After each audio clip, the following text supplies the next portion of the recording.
Today we're live for a special episode of the EmojiPopCast, where we're actually going to be doing an interview with the developer of Wark Wimble. So, Portable, welcome to our really professional stream here. Glad to have you here. I love it. Awesome. And so Portable's been watching for like a week or two here. We played the game Wark Wimble on the stream a couple weeks ago, and I absolutely loved it. And I loved how unique it was, and I thought we could have a really awesome discussion about it. So I was wondering if you could just maybe introduce yourself.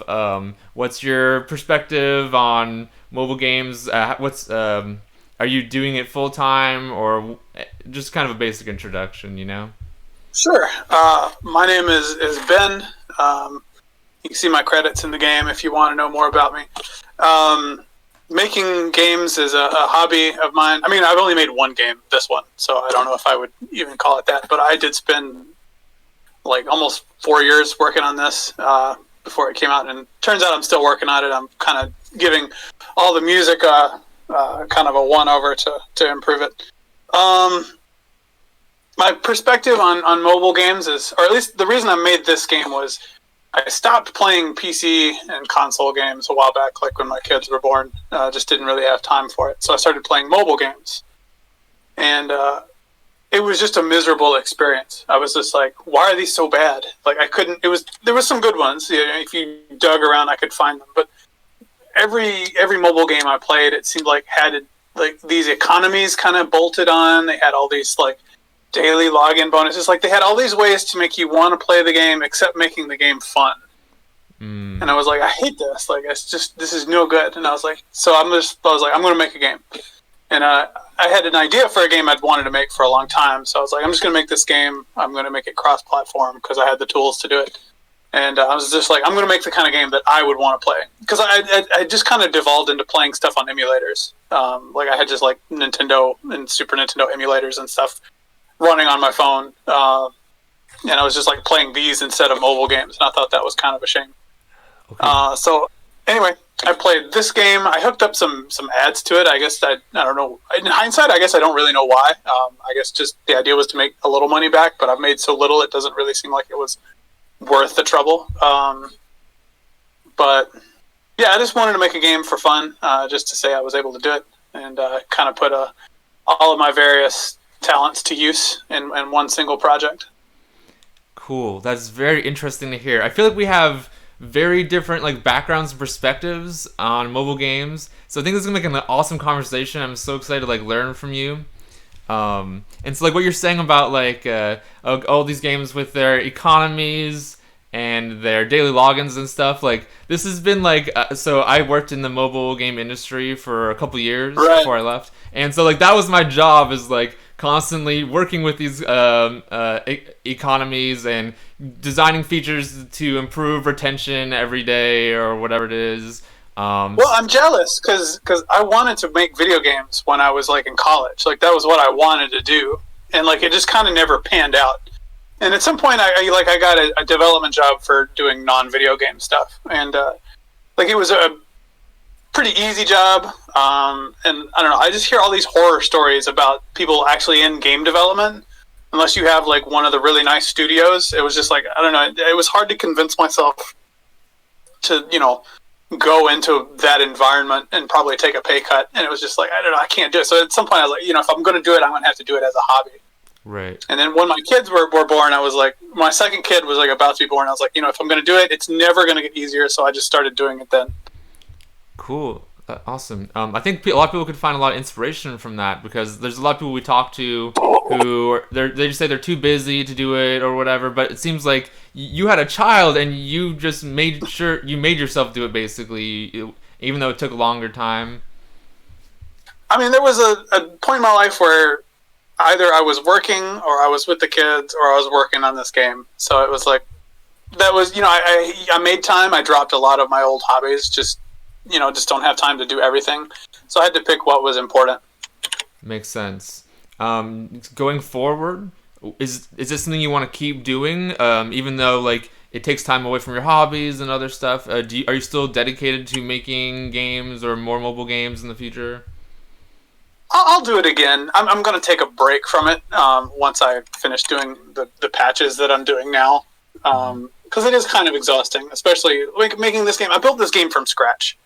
I used Monogame to make it cross-platform, but beyond that, I didn't use any third-party tools. I built all of my tools in-house. So I built the animation editor. I built the resource packing. Like all the scene management stuff, the tile engine, everything I built myself, which was part of the goal for me making this. It was just, I wanted to do every piece of it that I could pretty reasonably. And it is exhausting, and I don't want to do another game of this scale, although if I made another game, I could hopefully use a lot of the work I did here. Maybe it wouldn't be so bad. Right. But yeah, I just need a break, and at some point I'll come back to it. Awesome. Totally makes sense that you need a break, but I'm really glad to hear you want to keep it up in the future. That's awesome. So another thing that I think is really interesting is you mentioned that you thought mobile games were kind of gross because of basically they're just constantly trying to get players playing, and it's not as much about fun. But another way I see your game being different than other games in the market is in its actual like game design and puzzle design. And I would love to kind of pick your mind about that. So when I play Wark and Wimble, people can see it on the screen, but basically you move around in 4 directions and you're trying to solve these puzzles. For example, there's blocks you push around, or in one mode you're trying to get an egg back to the nest and also pick up the food along the way. So one big difference to me about the levels in your game and the levels in corporately made puzzle games, or even my puzzle game, is every level in your game, or most of the levels at least, I feel like I'm learning multiple things in each level is the best way I can describe it.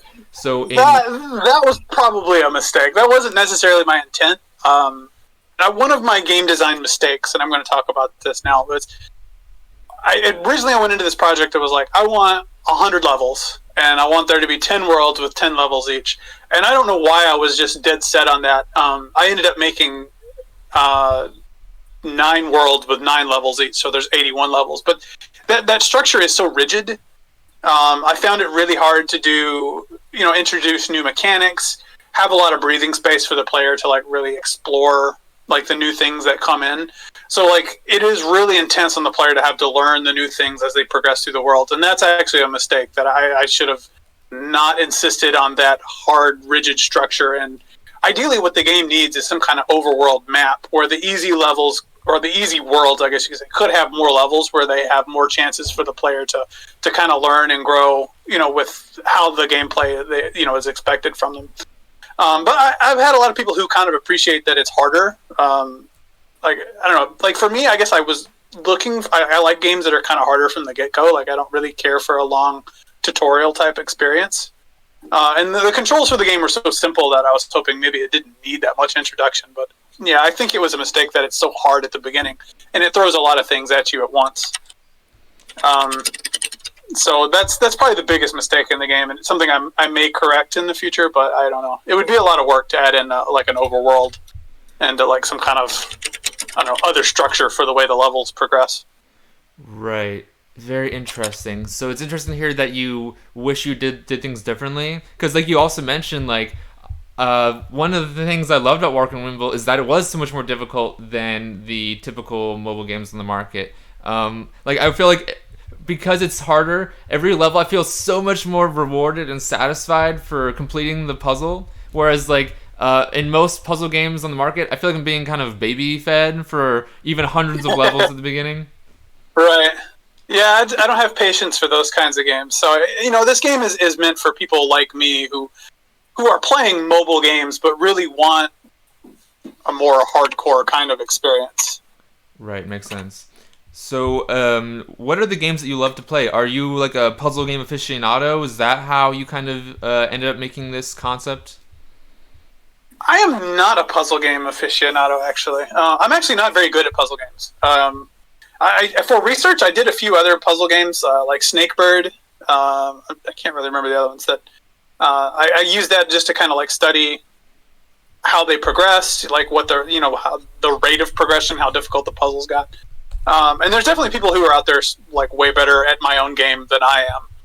And one of the reasons, and I'd like to tell the story, one of the reasons the game is so hard is that a lot of the people who were testing the game were people I work with who are just way smarter than me. So I kept making these puzzles, and they kept like beating the puzzles like in 15 minutes. And like, oh, I got to make this game harder and harder and harder. So, it comes out to a general audience, and they're like, whoa, this game is insane. And I'm like, oh, I've made a terrible mistake. That's funny. I've actually made that same mistake before, too, where somewhere I used to work, we would have an in-house testing, and so we would get all this feedback, make it harder, and then we test it on real people. Everyone's like, what the heck is this thing? And, I was going to say something else, now I forgot. What was the original question? Now I'm trying to like work at the same time. It's kind of difficult. Totally makes sense. We were talking about it being too difficult when you tested on your friends. I forget exactly what came from I lost that thought. Okay. I don't know. It'll come back to me. Okay, I'll mention it in a second. Another thing I love about the game is that you're constantly being introduced to new elements. And so that's a piece of feedback I often give to mobile games I play on this channel. I'm like, after like the first several levels of not seeing anything new, I'm like, the game feels like it's not going to keep expanding, and I'm not really willing to invest in it. But Wark and Wimble, almost every level for a long time, there's a brand new element in addition to the new kinds of puzzles that you play. Was that something you were thinking about when you designed the levels? Making sure the player there's always something new? So once I was coding the game, and I had like a huge list of things that I might put in the game, and like I'm picking which things I'm going to add, which things I'm going to drop, and I kind of settled into, after every so many levels, there needs to be like a totally new element that's introduced, and this kind of coincides with the world structure, that there's 10 worlds, or 9 worlds, sorry, and for each world, except for the last one, I exempted the last one, but for each world, it will introduce something new at the very beginning, and for the first 5 worlds, it will introduce something new halfway through as well. I kind of called it like a major element and minor element. So you get something that's like a big game changer at the beginning. Halfway through, it'll throw in something else new that's maybe not as big a deal, but something else that kind of puts a wrench in the way things work. Gotcha. And I wanted it to have always feel like there was something in the game that you had to do that you'd never done before. And I wanted it to kind of coincide also with the levels changing visually and musically, so you always feel like you're progressing. Because, after a while I realized that 100 levels or 81 levels was actually going to be a lot, so I wanted there to be a strong sense of progression for people who, really like puzzle games to want to go all the way to the end. Gotcha.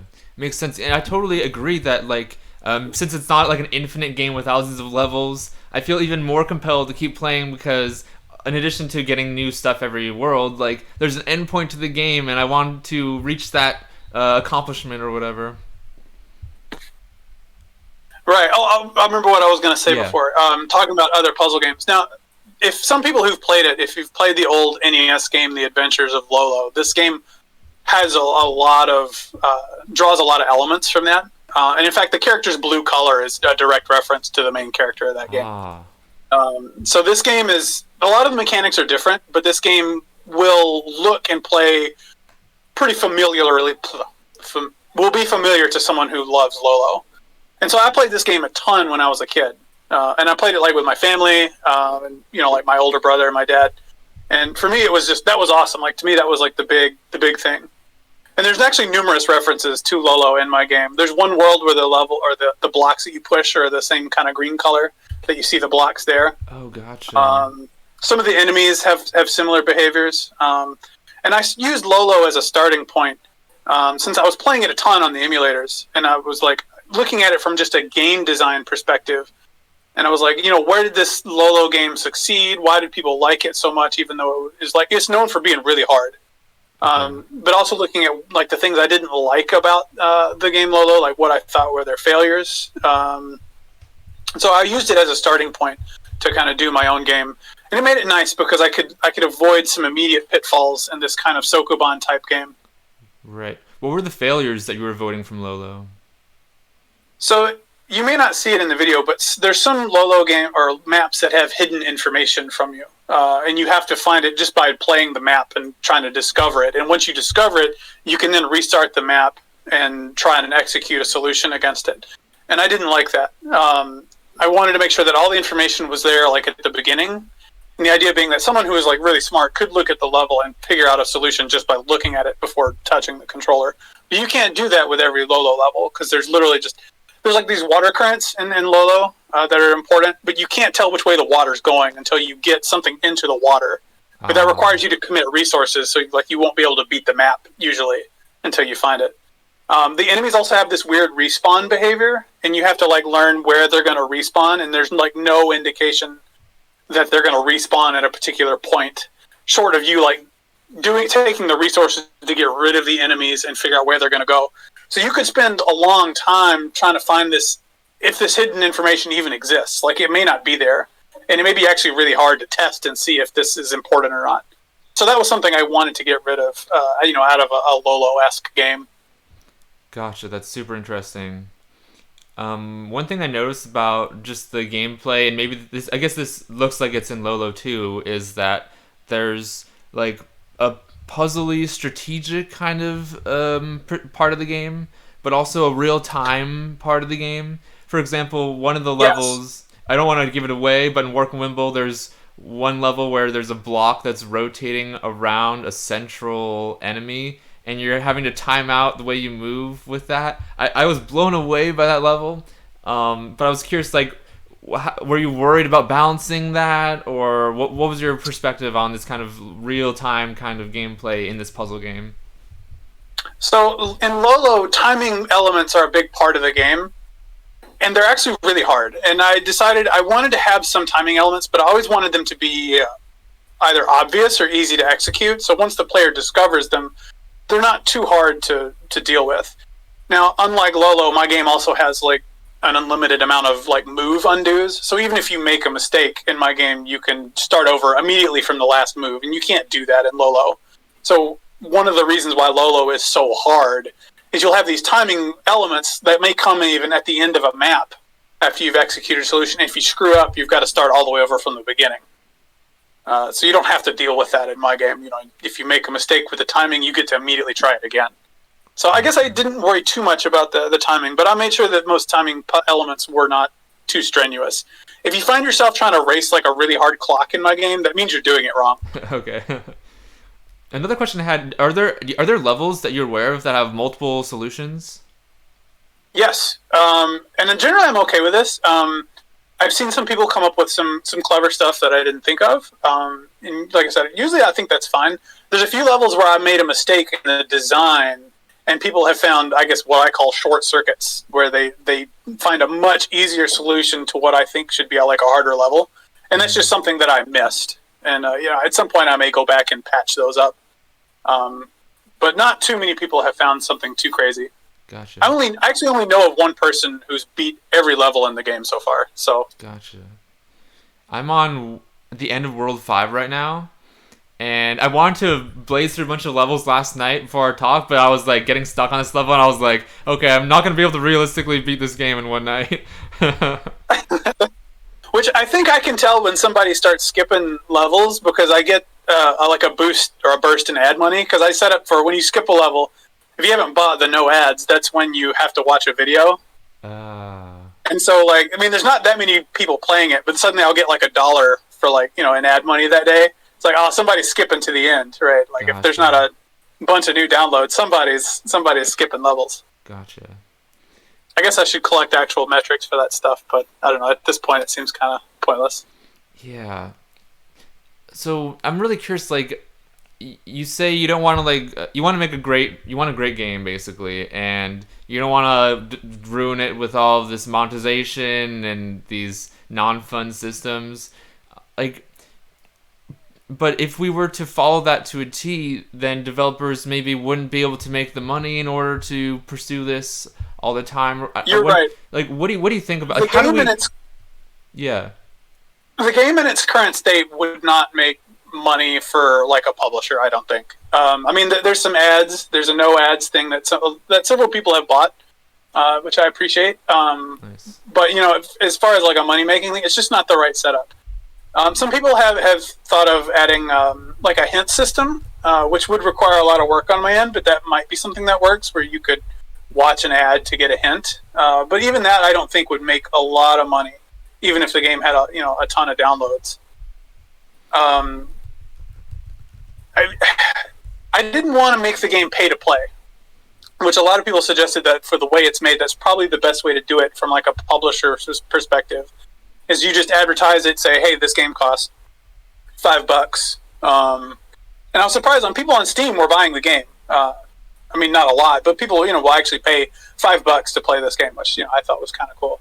Even though you can play it on mobile for free with ads. But that's probably the setup that you would want to try and make money off of it is, if you want like a hardcore game, you just need some way to get the word out there, and I think people would pay money to play it. But since I'm not trying to make money off of it, I was like, I didn't want to make it pay to play, especially for mobile. I wanted everybody to have a chance to, to download it and try it out. Makes sense. I could see it being like, I could see people really being into it, especially being willing to spend money on Steam, because I really think this is a great puzzle game, and it bothers me that it's not achieving like a high degree of success or anything. I think it's so fun. I think it's so well thought out, and it's constantly giving you new things, and it's got all the great things a great puzzle game should have. Another thing that's interesting is you designed this puzzle game. Were you thinking more about mobile or more about the Steam? Like, were you designing your game with mobile in mind more? Does that make sense? Not really. I mean, I had decided it was going to be cross-platform, but I guess my guiding light was I wanted to make a game that I wanted to play. Mm-hmm. And I only tested it on PC for a long time before I started trying to get mobile versions up for people to test and play it. But I guess I realized if I really wanted a lot of people to play, it would have to be on mobile. And there wasn't really any particular barrier to it being on mobile. I found the swipe controls to work pretty well, I thought. And I had eventually removed all of the features that might have made it not friendly for mobile. There were originally a lot more things that you could do to the world. Like in the early designs, the idea was you would like eat certain types of food, and you might be able to like burp fireballs or ice balls or stuff, and you could like manipulate the world a little bit more. Gotcha. But ultimately, I kind of decided that I felt like it was going to make the game too complex, so it was one of the features that got axed pretty soon. And all that I was left with was just movement, and so that's all there is to the game. And at that point, it was like there didn't seem to be any reason for it not to be on mobile. Gotcha. That makes sense. That's a good answer. More generally speaking, how do we solve the problem of so many mobile games, especially the popular ones, being kind of gross with the way they manipulate players, maybe some could argue, etc.? Do you think there's any hope for indie devs that want to make games that are fun for them? Do you think there's any hope for them in terms of rivaling or getting attention in the mobile markets? I mean, for making money, I guess I don't know how that would work. If you're looking for just like a general improvement in design, I think what you need is just a big success from a game that breaks away from these paradigms that have kind of taken over. If you had a game that was just like truly successful and people were like, I want more of this, and the game didn't have the economies, the daily logon bonuses, and all that kind of stuff, then really you just need one good monetary success, and I think people would look for more of that. Makes sense. Interesting. I don't want to keep it for too long because I know you're super busy and I super appreciate this conversation. Is there anything else you want to say? Like, is there anything, like sometimes when people ask me questions, I always say, okay, here's the question that I want to be asked because there's something really interesting about what I've been working on or something I'm thinking about the industry. Is there anything you got in your head that you want to talk about or anything like that? Well, I mean, from my experience in making this game, you can't please everybody. So you need to make sure you have, when you're making a game, make sure you have whatever your audience is in mind. And for my game, my audience was just myself. And I was just like, I want to make a game that I would play. And that's what I did. And for even the things that I think are not so great in my game, like I would personally put up with them in a game, if I were just looking to play a game. So if you're doing it for a hobby, then I say you make the game you want to play and don't worry too much about, I mean, you should listen to criticism, obviously, but don't worry too much about maybe making everybody happy. Because like I had a lot of people try out my game, and there were certain people, especially people who don't play games or older people, who just like couldn't figure out even the basics of my game. Like they didn't understand why they had to move the character instead of the character moving for them. And like at that point, I was like, I'm just gonna have to let that go, right? I'm not gonna try and make some kind of half solution to make that work for them, That makes sense. So make the and you have to be able to look at your own stuff with a really critical eye. Like you just have to be able to ask and honestly say, would I find this game fun? If you're like looking at it, like if I were just seeing this game for the first time, what would I think of it? If you see problems with it, then you need to go back and polish more. And that was one of the things I kept doing with this game is I kept polishing. And I always appreciate a lot of I appreciate nice graphics in a game, which like if you look at Lolo, I guess it's kind of rough. And if you play a lot of like Sokuban games on mobile, they're very basic, like as far as the graphics go, Right. But like I appreciate something with a lot of character, a lot of animation. So I spent a lot of time having the characters just look around and make stupid faces and kind of react to the world around them. I made sure that there were a lot of different tile sets in the game. One of the things I don't like about Lolo is that all the levels look like this, with the red brick. There's in the later ones, there's a little bit of change in some of the tile sets, but not a ton. But I wanted something to be very visually engaging. In my game, there's like a lot of particles too. Like there's like wind and it's like sand blowing around and like stuff that's completely superfluous to the game. But I think it makes it more enjoyable, especially if it's a game you have to sit there and just stare at for a long time. Like if you're thinking about something, then it's got to be something pretty to look at. I feel like that makes sense. And your answer too. We keep on. Oh, the music too. I guess I didn't know how to make music before this project. I guess I learned for this project. And some of the music came out okay. Some of it is not so great, which is why I'm kind of going over it again. But I learned a lot of new skills just to make this game. But, I think you have to be willing to make that jump. So I learned a lot of new technology stuff, like how to hook up all the Google ad mob and all that stuff. Like I just knew nothing about it before. Or the platforms for Android. Like I had no Android experience or iOS experience before this. So I think you have, if you want to really get something successful out, you have to be willing to learn a lot of new stuff, and you want to make sure that you're very specific in who you're targeting. Gotcha. That is really good advice, and a lot of what you're saying really rings true with my experience of the game. Playing it, and like you're mentioning, the high quality graphics that you don't really need in the game, but they add something to it, and the fact that you're not watering down your game. So like if you see someone who can't beat a level, you're not going to totally change the game in order to make sure everyone can have this really pleasant experience. Like all of that made me feel like, oh, this game has like a soul to it. It has a very clear vision, and someone spent a lot of time on it, and I feel like it really rang true. Like when I was actually playing the game, I could feel that. You know what I mean? Yeah. Oh, one guy's asking about marketing. Yeah, feel free to answer. So I'm going to talk about that for a little bit. The only marketing I've done for this game is my Twitter, which I got into Twitter maybe about halfway through the game's development, so maybe about 2 years before it came out. I hopped on Twitter and just started posting stuff. And I think I got most of my downloads through Twitter, and I got the second most of my downloads through my friends and like my coworkers. So like the game is slowly approaching between all three platforms, only about 1,000 downloads, hopefully by the end of this year, which is not very many. But I think a lot of indie games will go, with zero marketing, will go and hit, maybe 100, not even. So, I guess I can't say I'm unhappy with 1,000. I would wish it could be more, but I don't really have, time or money to spend more than that. But if you want to market your game, you're going to have to get something like Twitter, and you just get on it and you just post, and you have to engage with a community. Yeah, so I saw you have a lot of followers on Twitter, especially compared to the number of people you're following. Do you have any advice about how you engage with the community or with the kinds of things you post? So about half of my followers are indie game studios that come on with like a project, and half of them don't even make it to completion, and then they just kind of vanish.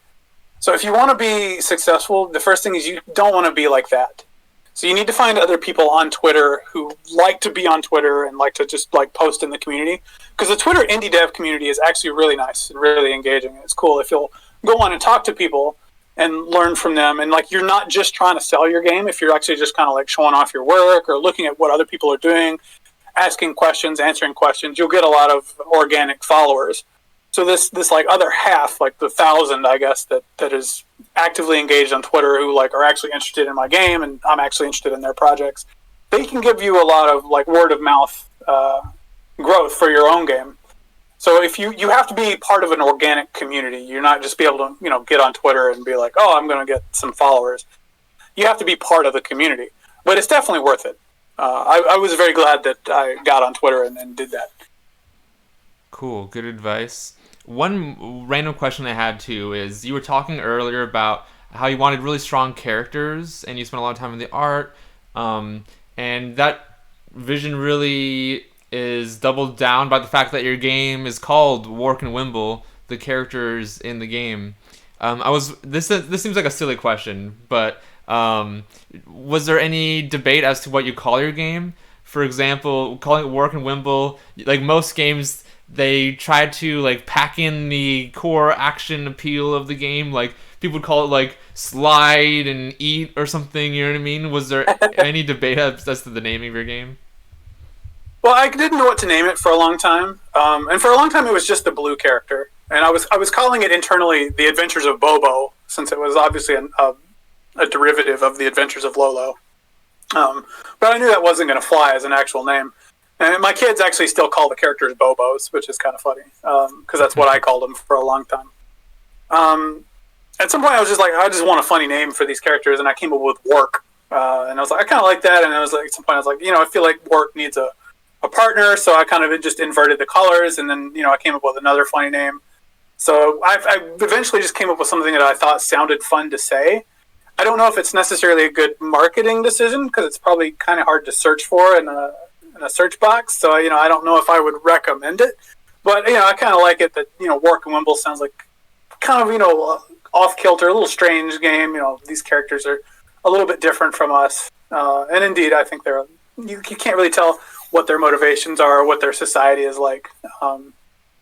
Another thing that I did want to talk about, I didn't want any text in the game. I ultimately failed in that, but I was mostly successful. You know, for translation type purposes, but also for like a story. I wanted to be able to tell a story without any text. Because one of the things I hate the most about any video game, mobile or console, whatever, is they will throw a book at you of just useless expository junk.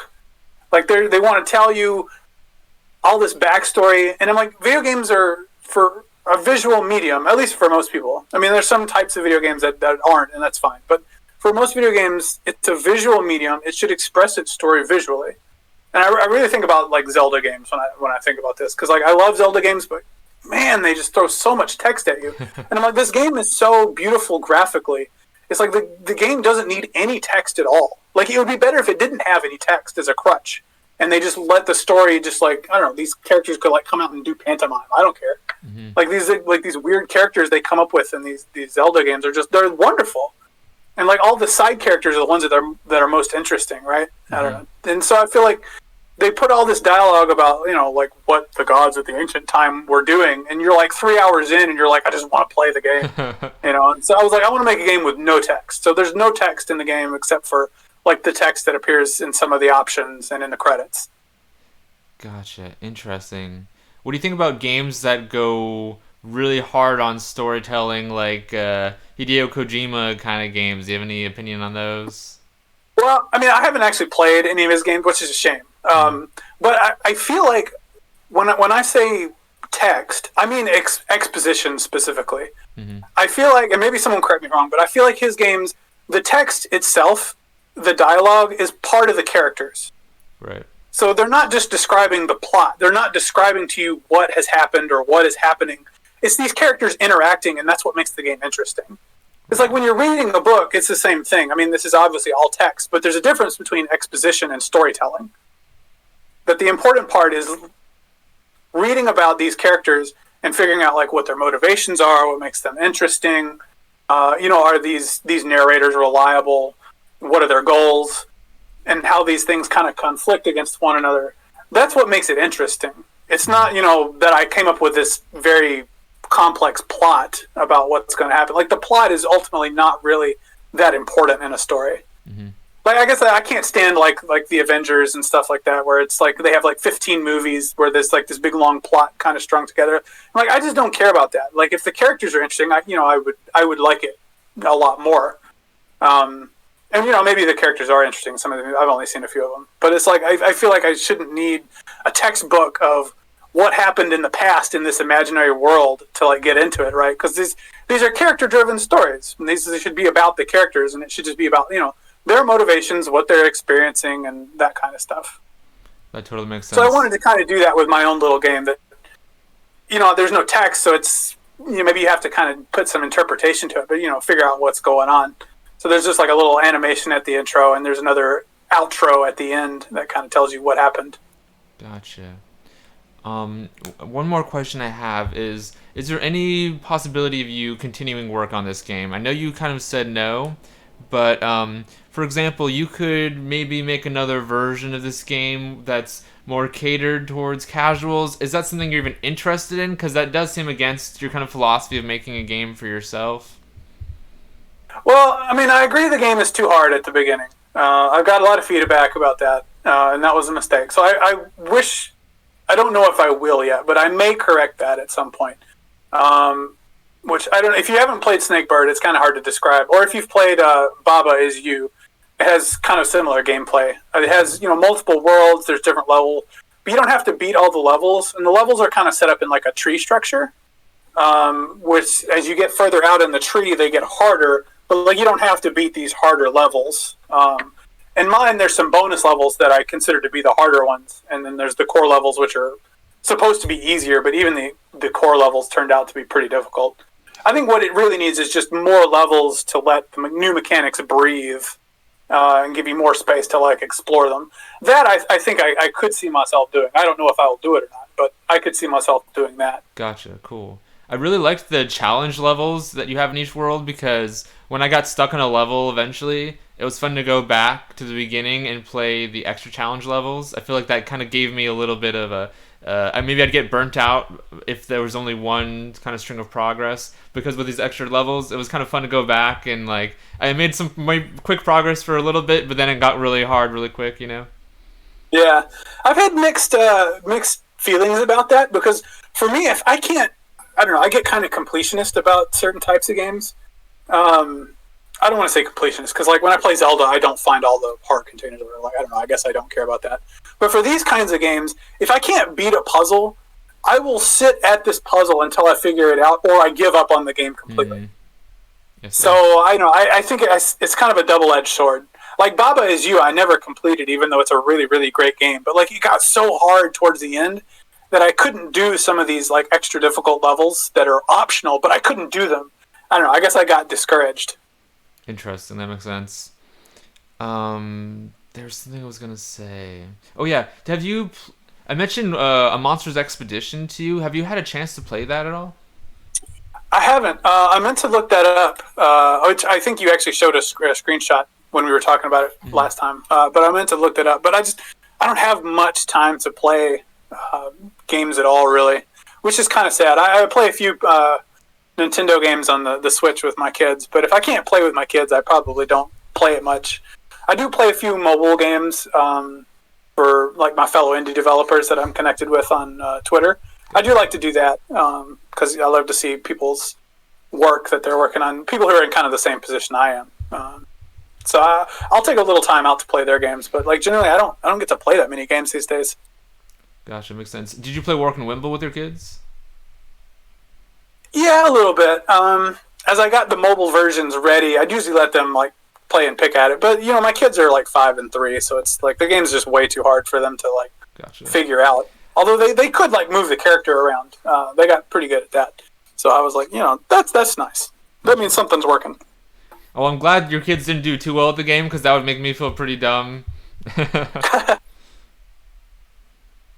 But yeah, I think this is an awesome conversation. I feel like I learned a lot talking from you. Is there anything else you want to say? Anything else you want to leave us with?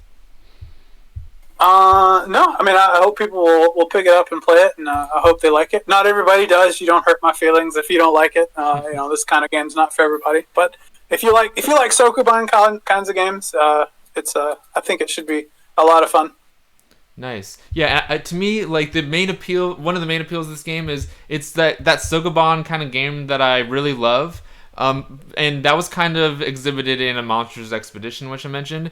But to me, this feels like the grown-up version of Sokoban or Monsters Expedition, where there's a lot more depth to it. I feel it's obvious put so much effort into the art and the constant new elements. So yeah, I really recommend everyone plays this game. I really loved it. Thank you so much for making it with all your passion, and thank you for talking to us about it. Absolutely. Thanks for hosting this stream, and I'll definitely see you around. Cool, awesome. I'll see you around, Portable. Have a good day. All right. Bye, everybody.